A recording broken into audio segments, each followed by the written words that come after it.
Good evening. നമുക്കെല്ലാവർക്കും തന്നെ മനുഷ്യ ശരീരത്തിലെ ഓരോ ഭാഗത്തെയും അതിനുള്ളിൽ നടക്കുന്ന പ്രവർത്തനത്തെക്കുറിച്ചൊക്കെ അറിയാം. ഇതുപോലെ സസ്യ ശരീരത്തിനുള്ളിലും ധാരാളം ഭാഗങ്ങളും അതിൽ ധാരാളം പ്രവർത്തനങ്ങളും നടക്കുന്നുണ്ട്. അപ്പോൾ അതിലെ ഓരോ ഭാഗത്തെയും ഓരോ പ്രവർത്തനത്തെയും കുറിച്ച് നമുക്ക് നോക്കാം. നമ്മുടെ എല്ലാവരുടെയും വീട് നിർമ്മിച്ചിരിക്കുന്നത് എന്തുകൊണ്ടാണ്? ഇഷ്ടികകൾ കൊണ്ടാണ്. ഓരോ ഇഷ്ടികയും അടക്കി വെച്ചാണ് വീടിൻ്റെ നിർമ്മാണം പൂർത്തിയാക്കുന്നത്. അതുകൊണ്ട് തന്നെ ഒരു വീടിൻ്റെ അടിസ്ഥാന ഘടകമായി ഇഷ്ടികയെ കണക്കാക്കുന്നു. വീടിൻ്റെ അടിസ്ഥാന ഘടകമായി ഇഷ്ടികയെ കണക്കാക്കാമെങ്കിൽ ജീവൻ്റെ അടിസ്ഥാന ഘടകമായി നമുക്ക് എന്തിനെ വിശേഷിപ്പിക്കാം? കോശത്തെയും വിശേഷിപ്പിക്കാം. എന്തുകൊണ്ടാണ്? എല്ലാ ജീവശരീരവും കോശത്താൽ നിർമ്മിതമാണ്. ഒരു ജീവിയെ സംബന്ധിച്ചിടത്തോളം അതിൻ്റെ ഘടനാപരവും ജീവധർമ്മപരവുമായ അടിസ്ഥാന ഘടകമാണ് കോശങ്ങൾ എന്ന് പറയുന്നത്. സസ്യശരീരവും കോശത്താൽ നിർമ്മിതമാണ്. കോശത്തിന് പ്രധാനമായും 3 ധർമ്മങ്ങളാണുള്ളത്. നമ്മുടെ ശരീരത്തിലേക്ക് പ്രവേശിക്കുന്ന അന്യവസ്തുക്കളായ രോഗാണുക്കൾ, പൊടിപടലങ്ങൾ എന്നിവയിൽ നിന്നും നമ്മുടെ ശരീരത്തെ സംരക്ഷിക്കുന്നത് കോശങ്ങളാണ്. നമ്മളെല്ലാവരും തന്നെ പ്രോട്ടീനുകൾ, വിറ്റാമിനുകൾ അടങ്ങിയ ഭക്ഷണം കഴിക്കുന്നവരാണ്. ഇങ്ങനെയുള്ള ഈ പോഷകങ്ങളിൽ നിന്ന് ഊർജത്തെ സ്വതന്ത്രമാക്കാൻ സഹായിക്കുന്ന ആരാണ്? കോശങ്ങളാണ്. കൂടാതെ നമ്മുടെ ശരീരത്തിന് ആവശ്യമായ ജൈവ തന്മാത്രകളുടെ നിർമ്മാണത്തിന് സഹായിക്കുന്ന കോശങ്ങളാണ്. ഇവയാണ് കോശത്തിൻ്റെ പ്രധാന ധർമ്മങ്ങൾ എന്ന് അറിയപ്പെടുന്നത്. ഈ ധർമ്മങ്ങളെല്ലാം നിറവേറ്റാൻ തക്കവണ്ണം സങ്കീർണമാണ് നമ്മുടെ കോശത്തിൻ്റെ ഘടന എന്ന് പറയുന്നത്. ഇതാണ് സസ്യകോശവും അതിൻ്റെ ഘടനയും. അപ്പോൾ ഓരോ കോശത്തിനുള്ളിലും ഓരോ ജീവധർമ്മവും നിറവേറ്റുന്നതിനായി പ്രത്യേക ഭാഗങ്ങളുണ്ട്. ഈ ഭാഗങ്ങളെ പൊതുവെ പറയുന്ന പേരാണ് കോശാംഗങ്ങൾ എന്ന്. ധാരാളം കോശാംഗങ്ങളും അവയ്ക്ക് ധാരാളം ധർമ്മങ്ങളുമുണ്ട്. അപ്പോൾ ഓരോ കോശാംഗത്തെയും അവയുടെ ധർമ്മത്തെയും കുറിച്ച് മനസ്സിലാക്കുന്നതിന് വേണ്ടി നമുക്ക് ഒരു വീഡിയോ കാണാം.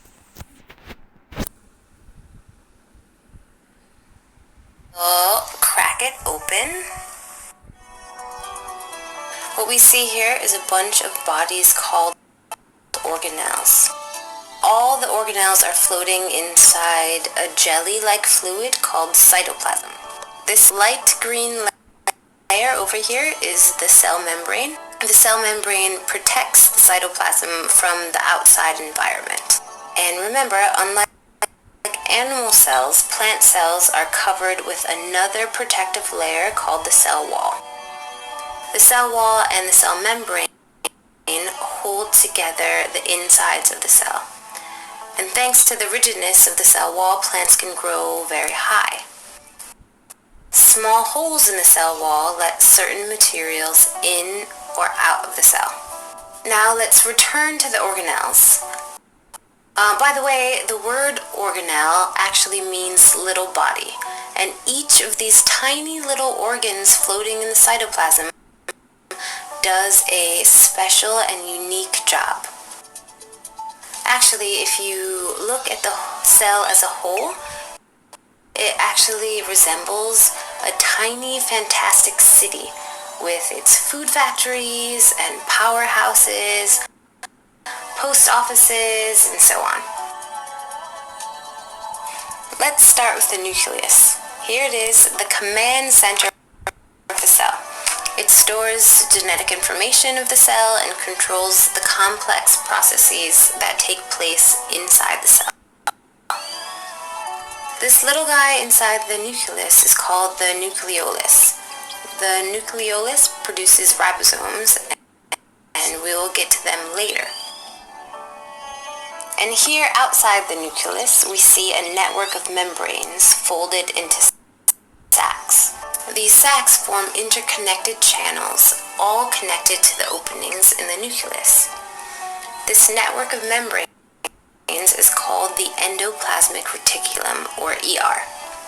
As you can see, the large surface of the ER is covered by ribosomes, these little yellow guys. The surface looks bumpy, that's why it's called the rough endoplasmic reticulum, or RER.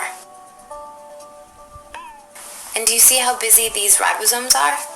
On the large surface of the RER, ribosomes are actually doing a very important job. They produce proteins, and again, we'll talk more about protein production later. Now, where do you think the food factories of the plant cell are? We should look for something green and here are the chloroplasts. The amazing process called photosynthesis happens inside of the chloroplasts, and with the help of light, plants can make food in the form of sugar. But again, that'll be another story. By the way, it's important to remember that chloroplasts are unique for plant cells. Animal cells just don't have them. Chloroplasts contain chlorophyll, a green pigment that is responsible for the green color of leaves and other parts of the plant.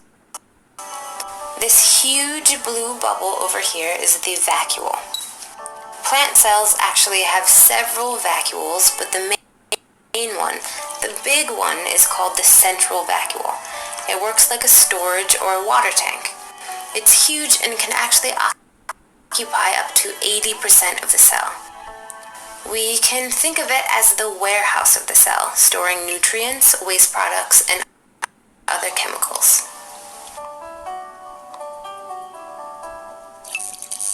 This noisy little guy is the mitochondrion, the powerhouse of the cell. Mitochondrion produces energy the cell needs to run its day-to-day business.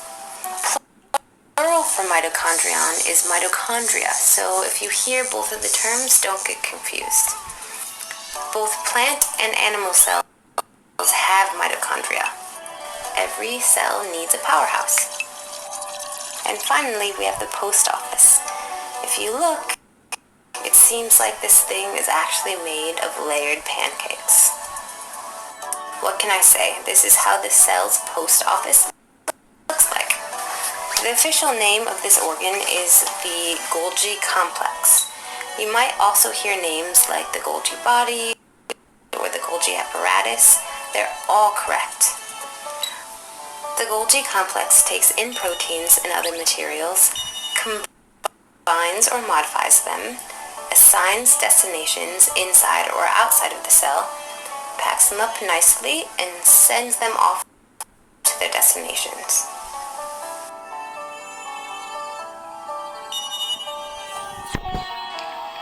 Now that we know a lot about the organelles inside of the cell, let's see how they all work together.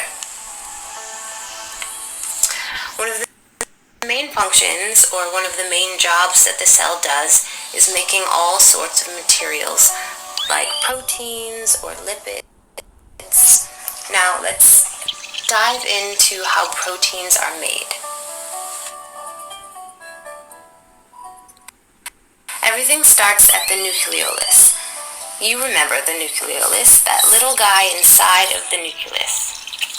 The nucleolus produces ribosomes.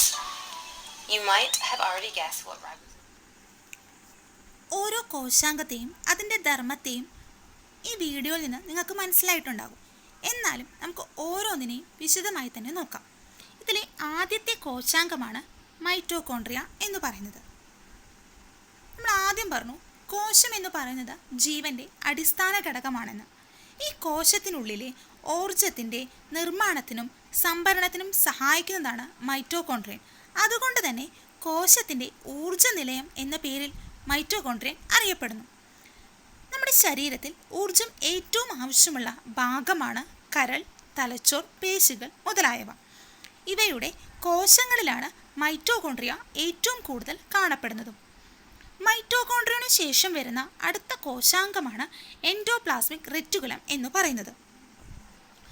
കോശത്തിനുള്ളിലെ പദാർത്ഥ സംവഹനം നടത്തുന്നതിലൂടെ endoplasmic reticulum കോശത്തിനുള്ളിലെ സഞ്ചാരപാത എന്ന് അറിയപ്പെടുന്നു. കോശത്തിനുള്ളിലെ സഞ്ചാരപാത എന്നു മാത്രമല്ല, കോശത്തിന് ദൃഢത നൽകുന്നതിലൂടെ കോശാസ്ഥികൂടം എന്ന പേരിലും പ്രശസ്തമാണ് എൻഡോപ്ലാസ്മിക് റെറ്റിക്കുലം. എൻഡോപ്ലാസ്മിക് റെറ്റിക്കുലത്തോട് ചേർന്ന് കാണപ്പെടുന്ന മറ്റൊരു കോശാംഗമാണ് റൈബോസം. കോശത്തിലെ മാംസ്യ നിർമ്മാണത്തിൻ്റെ കേന്ദ്രമായി ഇത് പ്രവർത്തിക്കുന്നു. ജലം, ലവണങ്ങൾ, വിസർജ്യ വസ്തുക്കൾ എന്നിവയുടെ സംഭരണം നടക്കുന്നത് നമ്മുടെ ഫേനത്തിലാണ്. ഈ ഫേനം ടോണോപ്ലാസ്റ്റ് എന്ന സവിശേഷ സ്തരത്താൽ ആവരണം ചെയ്യപ്പെട്ടാണ് കാണപ്പെടുന്നത്. ഫേനത്തിന് ശേഷം വരുന്ന അടുത്ത കോശാംഗമാണ് നമ്മുടെ ഗോൾഗി കോംപ്ലക്സുകൾ. രാസാഗ്നികൾ, ഹോർമോണുകൾ, ശ്ലേഷ്മസ്തരം തുടങ്ങിയ സ്രവങ്ങളെ ചെറു സഞ്ചികളാക്കി സൂക്ഷിക്കുന്നത് ഗോൾഗി കോംപ്ലക്സുകളാണ്.